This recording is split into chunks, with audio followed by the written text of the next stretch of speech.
Hello, great people. Since the administration of US President Donald Trump came into being on January 28th, the name of the president has not ceased to appear on US media and also medias around the world. This is because of the policies of the Trump administration and also the many controversies that the president has gotten himself embroiled in. On this episode of Politics with Dr. Omosholade, we'll be looking at the conflict arising between US and South Africa based on South Africa land reforms. If you are interested in the policies of the Trump administration, the historical issues in South Africa, how this connects to Nigeria, and how the policies of the United States government can affect Nigeria, this is the educative video for you to watch. Now, let's dive into it.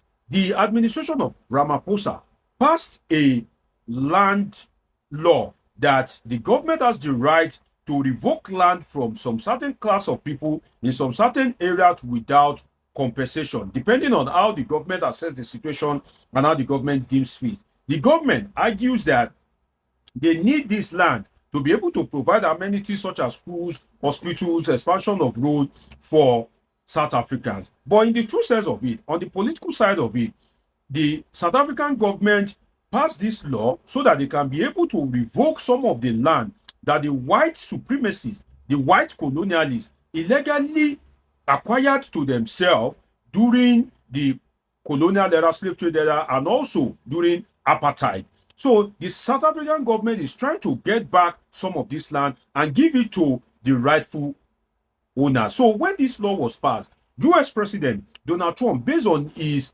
pro-white perspective, did not agree with South Africa. He was briefed. He got angry that how dare South Africa revoke land. Don't forget that this land belonged to the original South Africans, not to the whites that migrated to South Africa. So Trump got angry and he decides that he's going to cut aids and benefits that the US is using to assist South Africa. And on what you can see, the post of US President Donald Trump on social media, he said South Africa is confiscating land and treating certain classes of people very badly. It is a bad situation that the radical left media doesn't want so much as mentioned. A massive human rights violation at the minimum is happening for all to see. The United States won't stand for it. We will act. Also, I'll be cutting off all future funding to South Africa until a full investigation of this situation has been completed. Now, let us look at this post of the US president before we now come to the Nigerian dynamics of it. And trust me, you don't want to miss it for any reason. First, US President Donald Trump says that the rights violation, no, the land doesn't belong to the white people in the first place. Now, imagine that when Britain came to Nigeria and they acquired some lands for themselves, and now Nigerians and Nigerian government is trying to acquire some of those lands back. The truth is, does the land belong to Britain? No. The land in this case belongs to the South Africans. So the land does not belong to the white, or if you like, the white South Africans. No, it belongs to the real original South Africans. So what is the right violation? The land was even acquired as a result of right violation in the first place. If you are to look at it from the legal perspective, the land was acquired through right violation. It wasn't purchased. So if you acquire something through right violation, if you violate the right of the people on their ancestral land and they try to get the land back from you through legal means by passing a law and revoking all necessary lands after investigation, what is the right violation in that?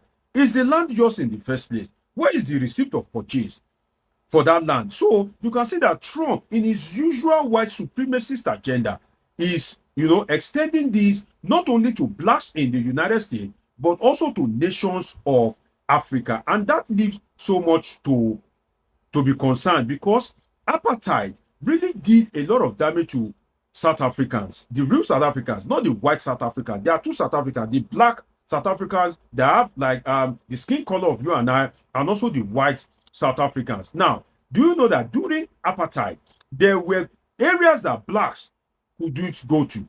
There were areas that blacks couldn't reside. There were schools that blacks couldn't go to in their own land, on their own soil. Imagine, let's say you are a citizen of Enugu State, for instance. There are some parts in that Enugu State during apartheid that you cannot dare go to because those places have been occupied, have been taken over by white people. So when they take it over, do they not consider that one day the people will come back to take what rightfully belongs to them? And if we look at this, you see, I sympathize with South Africa, and I'm not in support of the Trump policy, but then I can say it serves the South Africans right in the sense that Nigeria spent a lot of money, particularly the Obasanjo administration spent dollars, hard-earned Nigerian dollars, to be able to assist the South African in eradicating apartheid. But the same Nigerians today are the ones that South Africans usually take up arms against. The same Nigerians are the ones that they are practicing xenophobia against. The same Nigerians are the ones that some are unjustly languishing in South African prisons. So is it that the South African people are not a student of history? Is it that they don't learn history, or history has been eradicated in their curriculum? Because if they are a student of history, they would have known that Nigeria played a major role, and the Nigerian government spent millions of dollars to help South Africa during the time of apartheid. So now that apartheid is gone, you are now practicing xenophobia against Nigerians. Although it's also a lesson for Nigerian government that if you don't treat your citizen right, if you don't make your country comfortable for your citizen, there's no way they won't be facing insult abroad. Now let us go to how the US policy against South Africa, the altercation between South Africa and US, how it affects Nigeria. And this is where it gets very interesting in the sense that, can this happen to Nigeria? Yes and no. And I will give you the reason. Now, the yes is that Nigeria and US have the same interest. The no is that there's a boundary that Nigeria must not cross, else Trump will react, and he will react severely against the Nigerian government. Now, the same interest that Nigeria and US has is that Nigerian government wants to see the end of Boko Haramists, ISWAP, bandits, and the United States is also interested in that. So, if Nigeria takes action to curb terrorism, banditry, the US government would align with the Nigerian government because the US government is having a serious fight against terrorism, in the sense that the Trump administration, in the just, should I say, few days of the Trump administration, the Trump government has ordered the US military to launch serious airstrike on all these Islamic sects hiding in Somalia. So if Nigeria is now going hard, fast and strong on bandits and all other sects in Nigeria, that will come without any consequence. Now, what will Nigeria do that will attract this kind of consequence, that the US will decide to sever ties with Nigeria? That is, if the Sharia that is being, advertised all over the southwestern state, all of a sudden, that you see people, you see groups swinging up that, oh, Sharia in the southwest, Sharia in the southwest. The truth is that if the Nigerian government there allows the establishment of Sharia court or Sharia principle in the southwest, and the Trump administration gets wind of it, the Nigerian government is going to land into serious trouble, because Trump is a Christian and Trump doesn't hide his feelings. So if Sharia is now imposed on the southwest, despite the fact that the northern states that are practicing Sharia are one of the poorest, are one of the most insecure, are one of the areas that the citizens of those states are in abject poverty, penury, and they are living, some of them, in a state of destitution and hopelessness.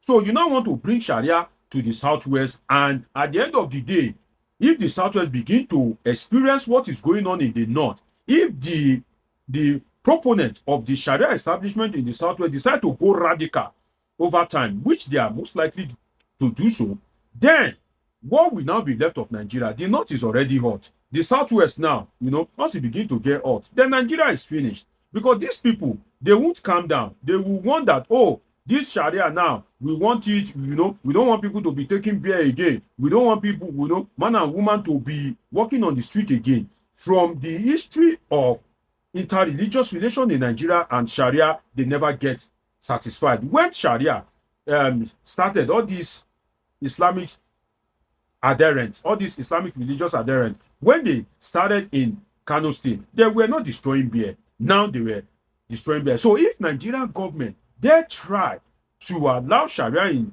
the Southwest, trust me, the administration of Donald Trump would act. I think the lesson for South Africa and Nigeria and all other African nations in this is that we should not get used to aid and loans from the Western nations, whether it is for AIDS, HIV eradication, whether it is loan, whether it is any help.